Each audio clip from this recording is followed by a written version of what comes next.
Lads, lasses, and all of God's masses, welcome back. My legal name is C28, and we had our second lecture of Project Portfolio 3, where we went into some more details about the song itself, finally. So that did happen. I'm going to pull up my notes here, and we'll get into it. So, continuing on with what was said with the last lecture about, hey, you have the skills already to do a lot of the audio jobs that exist. Do them. Do them.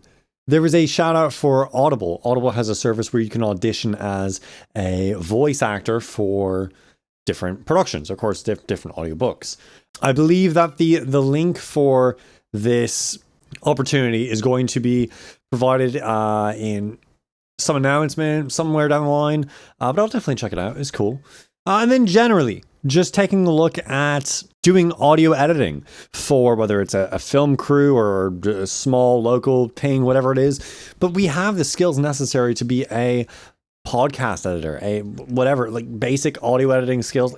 We have more than basic audio editing skills. So let's get paid for them now. But Lab 2, kind of going into that a bit, Lab 2 is going to have us read a script. A fun little script that Patricia used GPT-4 to, or I don't know if it was 4, but one of the GPT models to generate.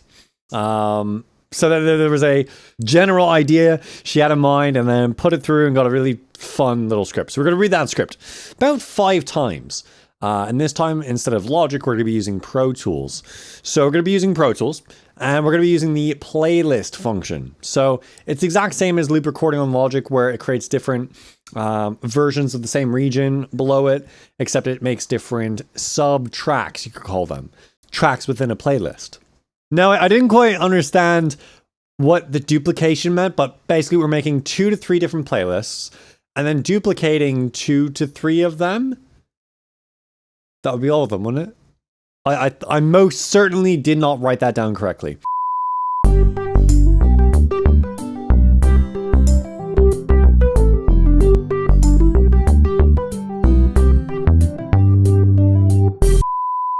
But we're going to be duplicating some stuff to be able to mess around with editing the vocals with duplicates. And the way playlists work in Pro Tools, pretty cool. You basically highlight the section within that playlist or within a track within the playlist that you want, and then you go ahead and promote it, and it's going to be put onto a track which is the playlist track, and on that playlist track you'll just see that little section up there. And of course you can use the trim tool to pull and do all sorts of fun stuff. So if your selection wasn't perfect, which likely it's not going to be perfect, you can then mess around with different parts of that audio file. Real quickly, you're going to hear that there's a lot of stuff happening in the background that you'll hear through my voice. There's a bit of a storm outside. So you're hearing rain hit the window. Also, I'm not using the Warm Audio 44 today just because I don't quite like the way this sound of the microphone works for this kind of situation. I want a microphone that is going to be a more full range sound. I'm not singing to you in like a full music thing, so I don't think it makes sense using the Warm Audio 44 for just this situation. It was fun for the one time just to show you, but I'll find other purposes for the Warm Audio 44 before sending it back to Who Mixed That Fire. Again, Who, thank you. Seriously. But yeah, we're going to be using those playlists. So making little selections within the sub tracks of that playlist and putting it up into the final thing and getting your perfect version. Essentially doing multiple takes so you get the best part of your pronunciation. Maybe one of the lines you're saying, the best part about Pro Tools is the ability to, then you're like messing up. And then the other one you say, the best part of Pro Tools is the ability to seamlessly bring audio into a new space sonically. And you stitch those two together and it's a nice fancy little thing. A lot of people like using the punch in feature in Pro Tools to do different takes, but you can just preset that up. So we explore pre-roll, post-roll, all that, and getting your recording set up, the region you want to record beforehand. And very important, there's a type of recording called track punch. And track punch is fancy because when you are over the recorded region, it will still let you pull that audio, which is cool. In standard recording, it's not going to record anything outside the bounds of what you've selected because you told it so.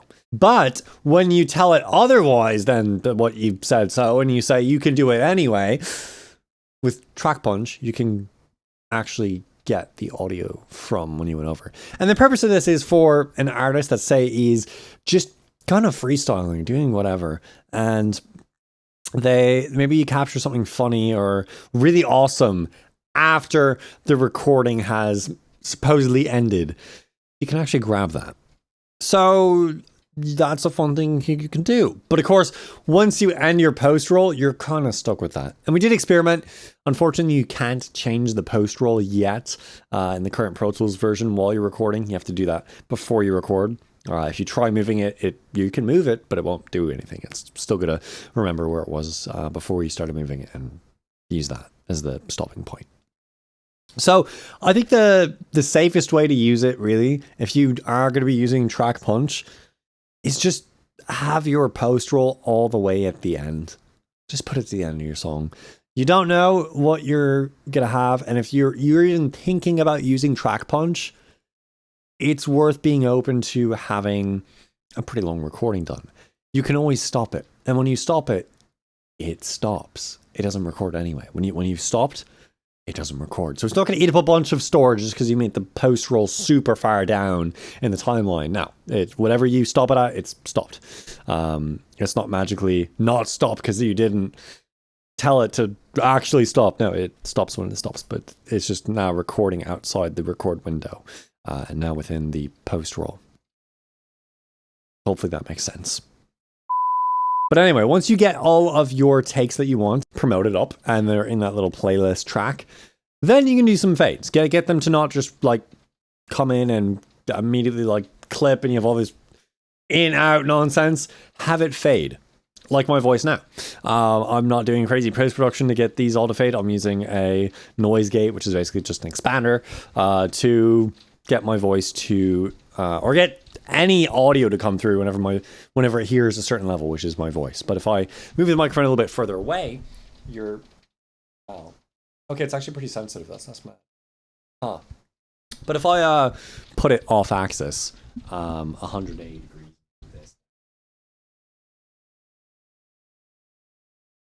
And hopefully, if you can read lips, you understood what I said. But if you didn't, I said, you wouldn't really be able to hear what I'm saying, and that's unfortunate. So fading is something good to do, so you can have that smooth transition between them. And you can do crossfades if needed, if they really overlap, but mostly you're just going to be doing fading in, fading out. But you can, of course, do crossfades. And we did dive a little bit into the fade settings within Pro Tools. You can just set the type of fade you want to do by default, the length of the fade by default, and all sorts of other things. Crazy amount of settings you can change within the menu. Another fun thing is being able to strip silence. There was a very funny moment in class to explain the command.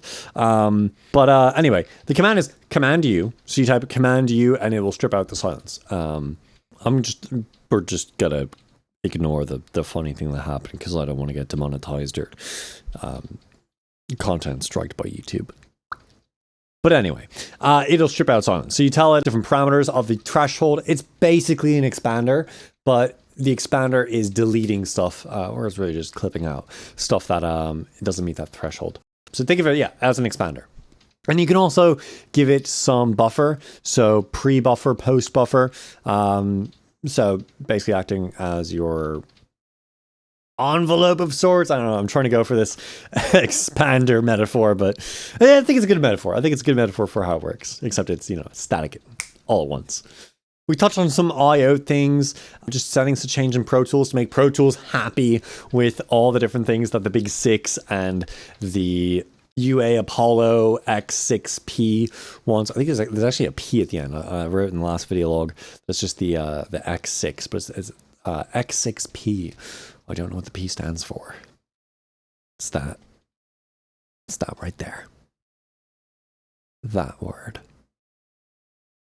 Still don't know what it is because post-production. But anyway, more technical stuff we went into. Just getting you to be able to link up the stuff. I'm not going to worry about talking about all that.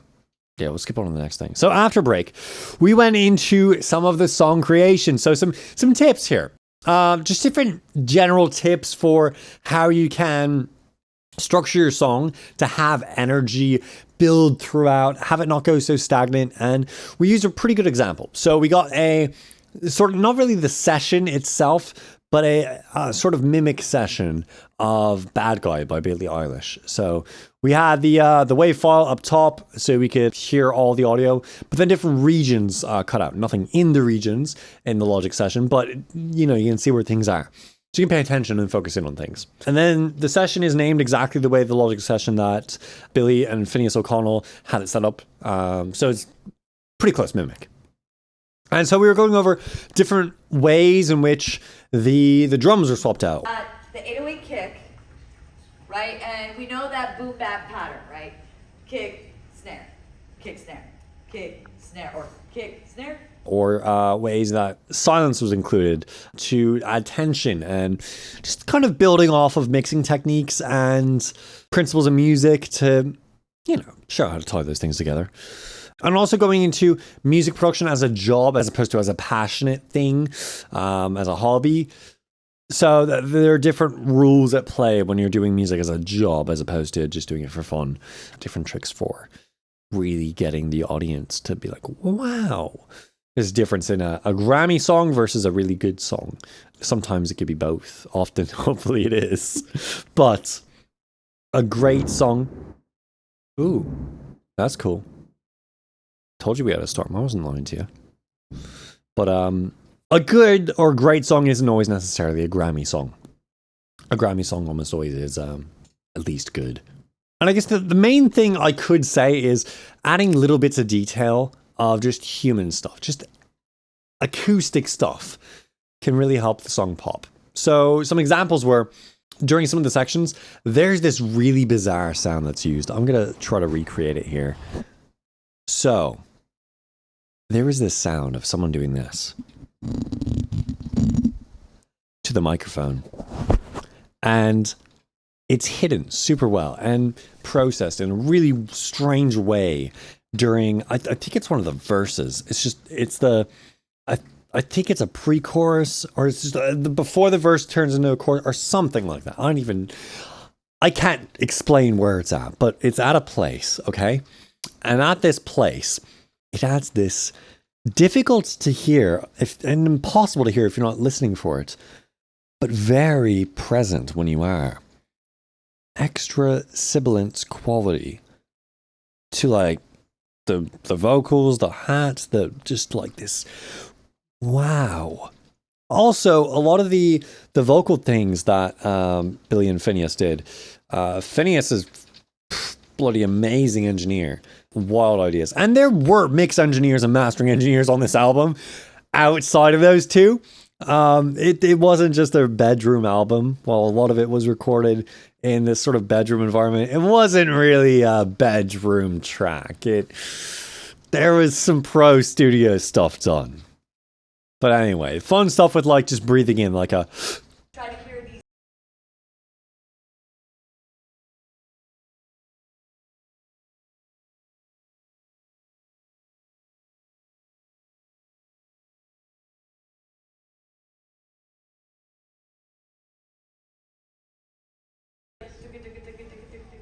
But using that as opposed to... It's funny.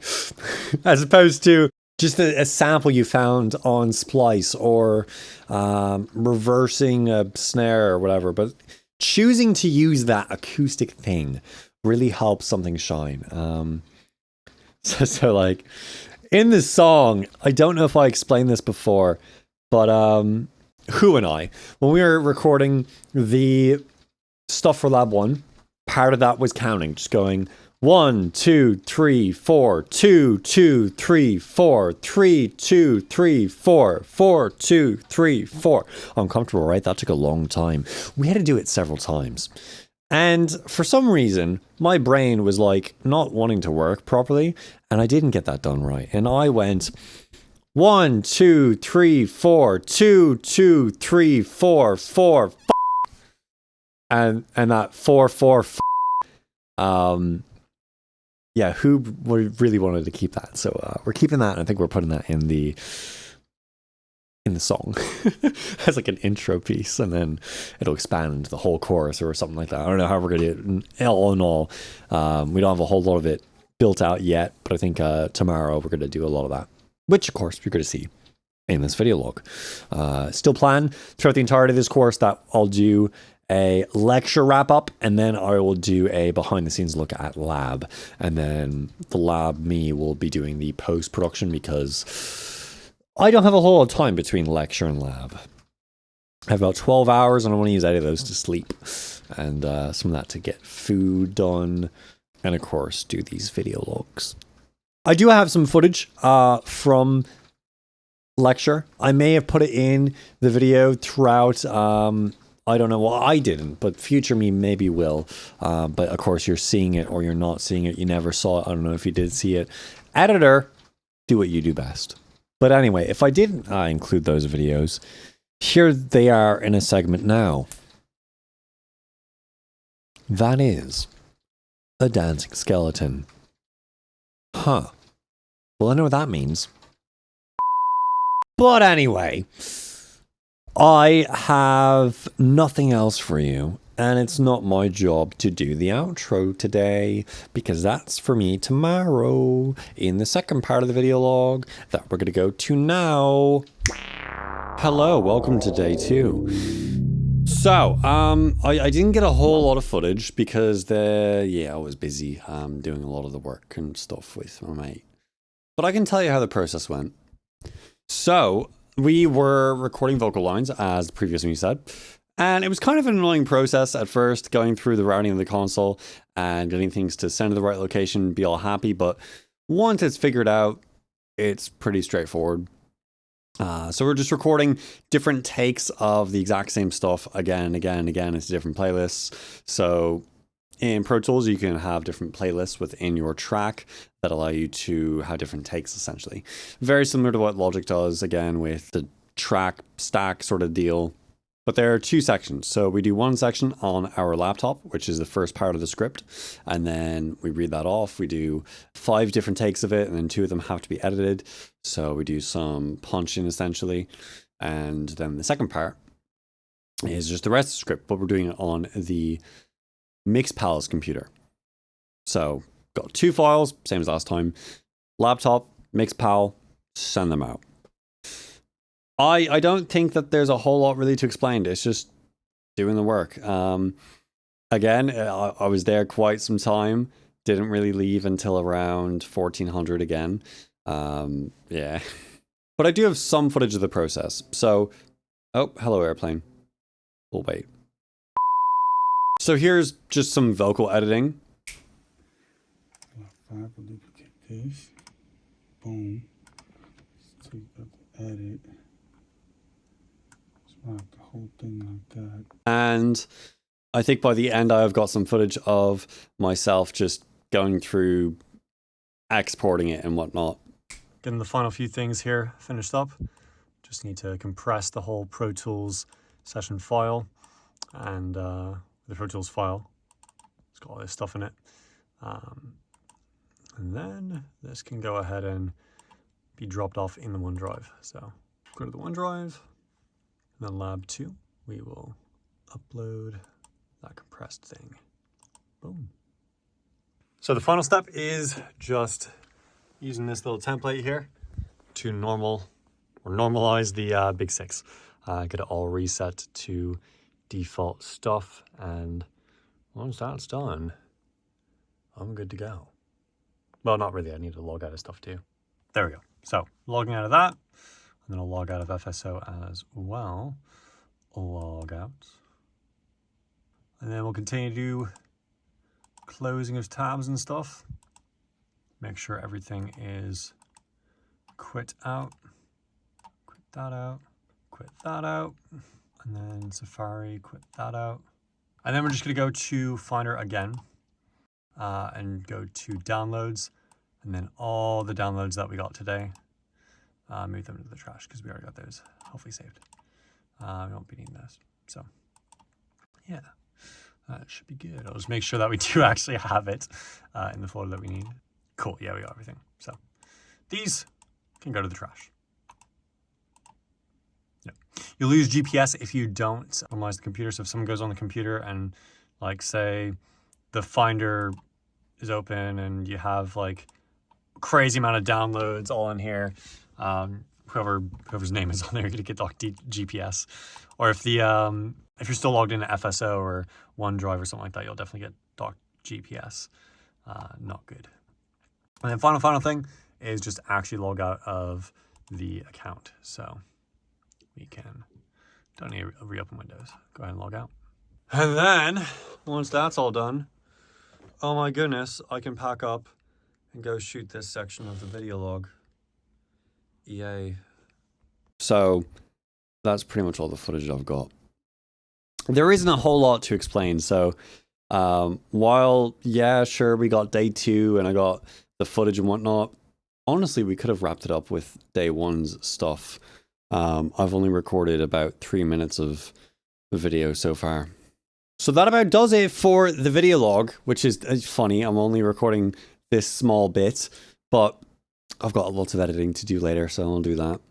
Well, C28 segment, I'm not going to say anything. I don't think there's anything to say. Yeah, there's not much.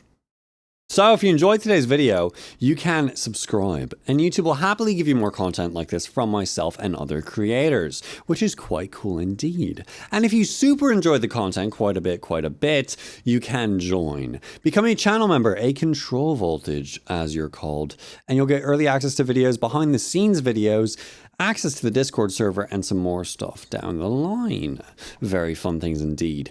If you have any questions or comments, you can leave those questions or comments in the comment section below and I'll get back to them. And if they're really cool or interesting, I'll put them around the space I'm in. And they'll be on screen for everyone else to see because they're watching the video. Well, I hope you all take care of yourselves. God be with you. And goodbye, YouTube.